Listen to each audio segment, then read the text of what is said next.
Have you ever felt so completely lost in regret that it felt, well, like a building you were trapped inside? Today, we're going to deconstruct the whole emotional process of self-forgiveness. We'll be using a really powerful poem as our blueprint to figure out how we can tear down those walls of regret and, build something new. So let's start with the very foundation of this whole emotional structure. Wow. This line, it just hits hard, doesn't it? It's that sinking feeling when you look back and you just don't recognize the person you've become.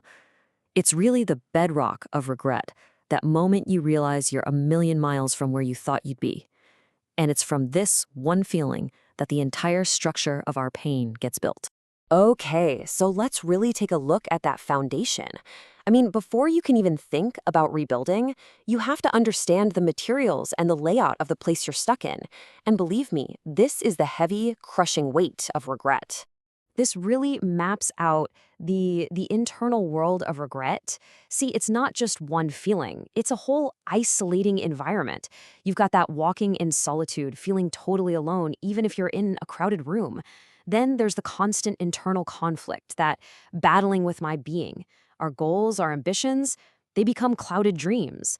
The whole thing just feels like a deeply, deeply lonely journey.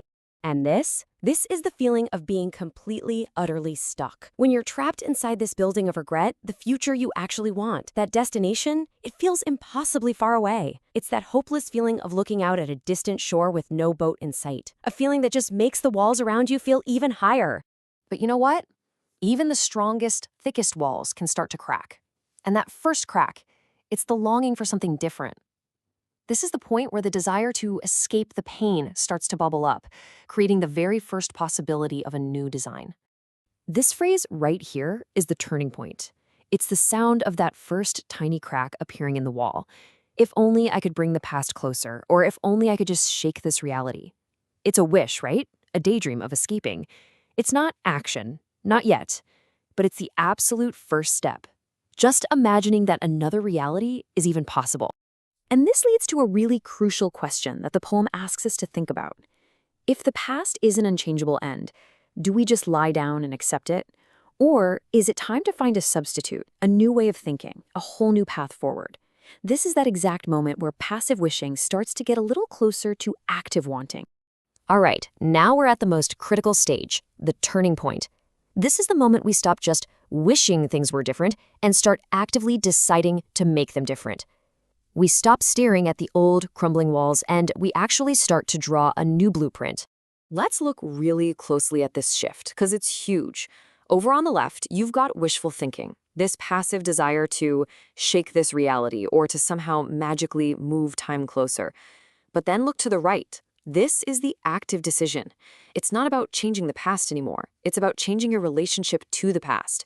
It's choosing to say no to regret and deciding to drop regret at once.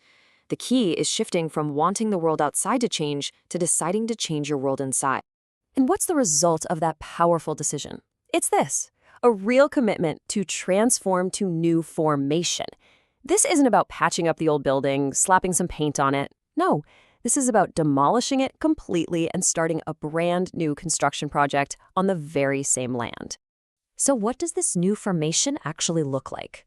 How do we go about building this different self? Let's take a look at the blueprint for action. Here's the practical guide. First up, control your actions. This is all about focusing only on what you can influence right here, right now. Second, don't regret reactions. This is about radical acceptance. Just understanding that past reactions are done. Agonizing over them is pointless. Third, and this is so important, simply acknowledge that mistakes were made. Not, I am a mistake, but mistakes were made. It separates the thing you did from who you are. And finally, don't focus on the past. That was you, and that was your way then, but it doesn't have to be your way now. This right here becomes the mantra of your new architecture. Your focus is no longer on the rearview mirror, it's on the open road ahead. Every choice, every single action is guided by this forward momentum. New is my real direction. So what is it actually like to finally live inside this new structure you've so carefully built? Well, it's about moving from a state of regret to a state of presence. It's all about embracing the now. This is the ultimate goal.